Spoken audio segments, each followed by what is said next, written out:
हिंदी में यूपीएससी की तैयारी से संबंधित प्रोग्राम्स को देखने के लिए सब्सक्राइब करें स्टडी IQIAS हिंदी। जब हम लोग सिविल सर्विस की तैयारी करना शुरू करते हैं तो उसमें एथिक्स में एक टॉपिक हमको पढ़ाया जाता है करप्शन, जिसको हम लोग हिंदी में भ्रष्टाचार के नाम से जानते हैं। जब हम इसको पढ़ रहे होते हैं, सीख रहे होते हैं, तो एक सवाल मन में हमेशा आता है, सबके मन में आता है कि यार ये क्यों करते हैं।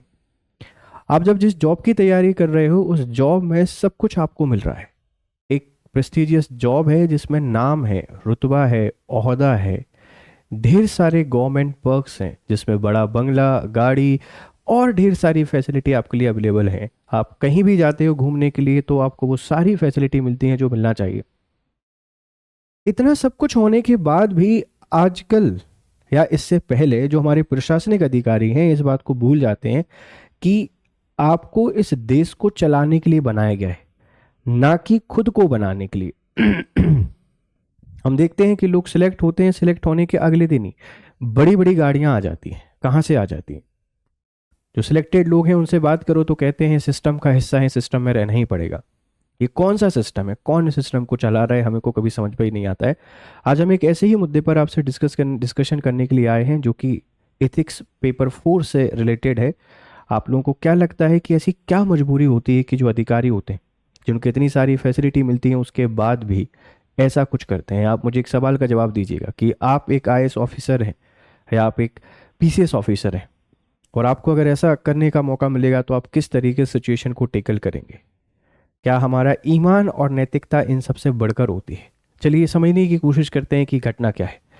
आप इस खबर को पढ़िए। 11 पुलिसकर्मियों पर डकैती का केस। ये शब्द आप समझ रहे हैं? 11 पुलिसकर्मियों पर डकैती का केस है। पुलिस जो डकैतों को लूटने के लिए, रोकने के लिए बनी होती है, वही 11 पुलिसकर्मियों पर डकैती का केस है। SDOP समेत 6 जो पुलिसकर्मी गिरफ्तार हो चुके हैं।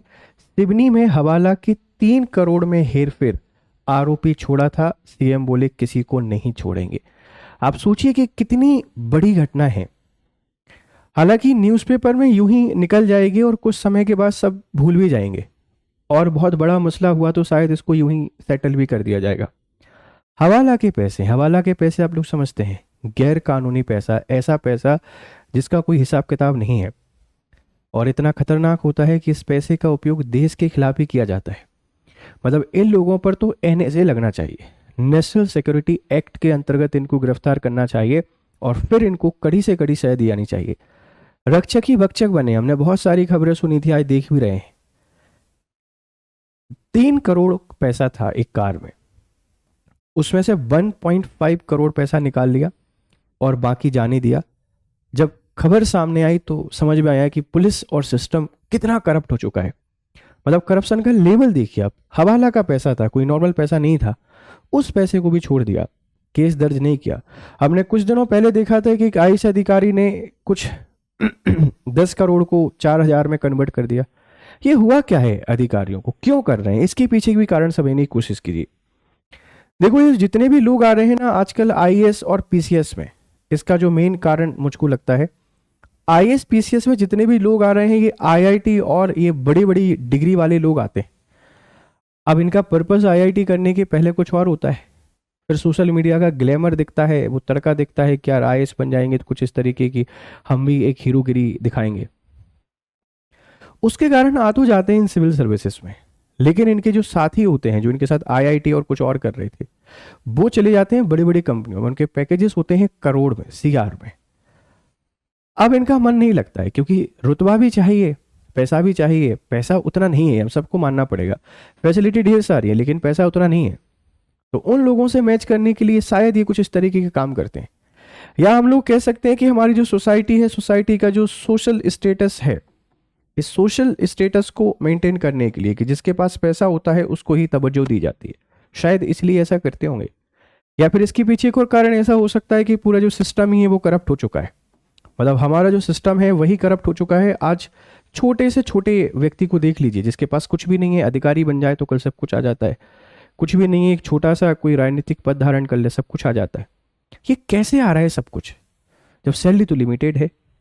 तो कारण यही मुझे नज़र आते हैं। और आप एक ये भी कह सकते हैं कि स्ट्रिक्ट रूल्स एंड लॉज का नहीं होना, एथिकल वैल्यूज़ का मर जाना, वो सोसाइटी का वो सोशल प्रेशर ना होना, इन सब के कारण ये सारी घटनाएं हमको देखने को मिलती हैं। वो पैसा किस चीज़ का है? हवाला का है। आप कल्पना करिए उस पैसे का कैसे उपयोग किया जाएगा इस देश के खिलाफ। हालांकि बदकिस्मती कह लीजिए या इनकी खुशकिस्मती कह लीजिए कि पकड़े गए हैं।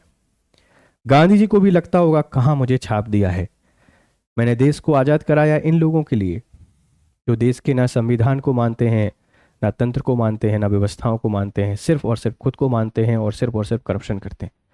पेपर 4 एथिक्स में भ्रष्टाचार को जब लिख रहे हों तो ऐसे लोगों के एग्जाम्पल देने में आपको बिल्कुल भी नहीं सोचना चाहिए, लिखना चाहिए। अधिकारियों को पढ़ाया जाता है कि भ्रष्टाचार क्या है ताकि भ्रष्टाचार को दूर कर सकें, पर ये तो सीख के जाते हैं और भ्रष्टाचार को बढ़ावा देते हैं। कितनी दयनीय स्थिति होनी चाहिए पर हम लोग देश को दोष देते हैं, व्यवस्थाओं को दोष देते हैं, जबकि अधिकारी कहीं ना कहीं इस देश को बर्बाद करने पर तुले हुए हैं। ये देखिए सिवनी हत्याकांड जो हवाला कांड है, ये 2025 का, ये पुलिस कंट्रोल रूम सिवनी, यहाँ पर इनको अरेस्ट किया गया है। और ये स्टेट के सीएम का सवाल है कि कानून की नज़र में पुलिस अधिकारी और कर्मचारी आम जन सभी समान हैं। जय हो आपकी कि आपके राज्य में बेहतर कार्य पर प्रोत्साहन देंगे, अधिकारी कर्मचारी की पीठ थपथपाएंगे, प्रमोशन भी देंगे, कोई गलती करेगा तो हम छोड़ने वाले नहीं हैं। अब ये बयान तो दिया है मोहन यादव जो सीएम है स्टेट के, लेकिन कितना इफेक्टिव होता है, क्योंकि इतने बड़े जो काम होते हैं उनमें किस किस का इन्वॉल्वमेंट रहता है आप सबको पता है। किस हद तक ये केस जाता है वो तो देखने के बाद ही समझ में आएगा। ये आईजी जबलपुर है। एफआईआर के बाद एसडीओपी पूजा पांडे, एसआई अर्पित सहित 6 पुलिसकर्मियों को पकड़ा है। बाकी फरार पुलिसकर्मियों को भी गिरफ्तार करेंगे। पूजा पांडे एसडीओपी हैं। महिलाओं में सृजन करने की शक्ति बहुत है, लेकिन ऐसा सृजन ये पूरी महिला शक्ति को कहीं ना कहीं क्वेश्चन मार्क ला के देते हैं। नहीं करना चाहिए। मेरा पर्सनली मानना है कि इतनी सारी फैसिलिटी सब कुछ आपको मिल रहा है, आप ऐसा बिल्कुल मत करिए, नहीं करना है। ये देश बहुत बहुत मेहनत से इस देश को बनाया है, हम इसको कैसे कैसे खराब कर सकते हैं? सोचने में भी मुझे मतलब अजीब सा लगता है, सोचने में भी समझ में नहीं आता है कि क्या होता है। ये है पूरे हवाला के पैसे, बंदर बाट इन पर गिरी है गाज। ये है मेन आरोपी पूजा पांडे, एसडीओपी सिवनी है। अर्पित भैरव टीआई बंडोल थाना है, और फिर ये सब के सब आपके कांस्टेबल हैं, और ये सब पकड़े हुए हैं। ये कुछ पुलिसकर्मी फरार हैं, ठीक है। तो सिस्टम को चलाने वाले ही सिस्टम के भक्षक बन गए हैं, यही बात मुझे समझ में आती है। आप ये जो न्यूज़ है, इस न्यूज़ को पेपर 4 एथिक्स से यहाँ पे लिंक कर सकते हैं।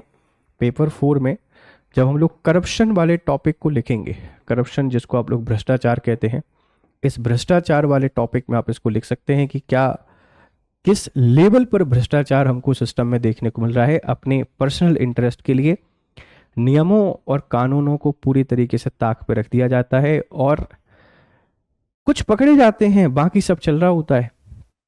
इसी को सिस्टम कहते हैं। परेशान कौन है? गरीब व्यक्ति, किसान और युवा। बाकी इन सब का जो चल रहा है वो चलता ही रहता है, और ये सब लोग वही होते हैं जो इस सिस्टम से त्रस्त होकर सिस्टम का हिस्सा बनते हैं। पहले उसको क्रिटिसाइज करते हैं, कहते हैं आज के ज़माने पे वही सिर्फ ईमानदार व्यक्ति है जिसको बेईमानी करने का मौका नहीं मिला। अगर मौका मिलता तो शायद वो भी बेईमान हो जाता। और ये बात है, इसको चरितार्थ करते हैं ये सिस्टम में रहने वाले लोग। आप समझिए, प्रशासनिक लापरवाही का भी सवाल यहाँ पे निकल के आता है कि प्रशासनिक लापरवाही हमको किस लेवल पर देखने को मिल रही है ना? लापरवाही हमको किस लेवल पर देखने को मिलती है कि प्रशासन ही अगर इतना लापरवाह है तो फिर हम दूसरों से क्या ही उम्मीद कर सकते हैं। और नैतिक उत्तरदायित्व, पारदर्शिता, ढेर सारे मुद्दे यहाँ पर निकल कर आते हैं, और एक ऐसी भीभत्स घटना है जो पूरे सिस्टम को हिला के रख सकती है। ये 1-2 केस हैं, ऐसे पता नहीं कितने केस होंगे, और ये वही लोग हैं जो शपथ लेते हैं कानून की, विधान की, कि हम पूरी ईमानदारी से इसका पालन करेंगे, देश के संविधान की रक्षा करेंगे और जन कल्याण के लिए काम करेंगे। ये जन कल्याण तो कभी भी नहीं होता है। आप लोगों को क्या लगता है? आपकी क्या राय है? आप हमको यहाँ पर जरूर बताइएगा। माफ़ करिएगा थोड़े से कुछ अगर ऐसे शब्दों का यूज़ किया हो जो शायद आप नहीं सुनना चाहते हो, बट मुझे बहुत दुख होता है जब भी मैं कोई ऐसे भ्रष्टाचार और करप्शन के केसेस सुनता हूँ। सब कुछ आपको मिल रहा है इसमें, सब कुछ, बढ़िया जीवन है, मान है, सम्मान है, गाड़ी है, बंगला है और सैलरी भी ठीक ठाक है। ऐसा नहीं कि सैलरी नहीं है, सैलरी की नीड ही कितनी सी है। फिर जब एम्प्लॉय आपको मिल ही रहे हैं, बंगला गाड़ी आपको मिलते ही मिलते हैं, लेकिन फिर भी ये सब हम करते हैं, क्यों करते हैं? आपको क्या लगता है इसके पीछे क्या कारण हो सकते हैं? आप मुझे ज़रूर बताइएगा।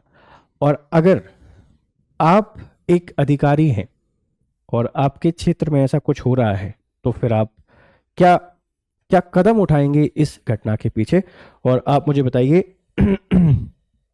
कि प्रिवेंशन ऑफ करप्शन जो एक्ट है, ये एक्ट कब बना था, किस ईयर में इसको बनाया गया था? इसका जवाब मुझे ज़रूर दीजिएगा। ये एक इम्पॉर्टेंट इन्फॉर्मेशन थी जिसे हमने आपसे डिस्कस किया है। इसमें ढेर सारी कहानी है। ये प्रतिज्ञा प्लस फाउंडेशन हमारा बैच है। आप यूपीएससी की तैयारी कर रहे हैं और यूपीएससी आईएएस आप बनना चाहते हैं, यूपीएससी प्रिपेयर कीजिए, आईएएस बनिए, बट ऐसे ही मत बनिए जिनके बारे में हम आपको बता रहे हैं। तो आप स्टडी आईक्यू से जुड़ सकते हैं। अभी हमारा ये फाउंडेशन बैच 25 अक्टूबर से शुरुआत हो रही है। ये मेरा टेलीग्राम चैनल है, आप इसको चुनिए। यहाँ पर आपको पीडीएफ एंड ऑल मिल जाएंगे, है ना? सारी अपडेट आपको यहाँ मिल जाएगी। जुड़ जाइए इस टेलीग्राम चैनल के साथ। चलिए फिर मिलते हैं आप लोगों से, तब तक खुश रहें, मस्त रहें। Have nice day, good day. Hindi में यूपीएससी की तैयारी से संबंधित प्रोग्राम्स को देखने के लिए सब्सक्राइब करें स्टडी IQ IAS हिंदी।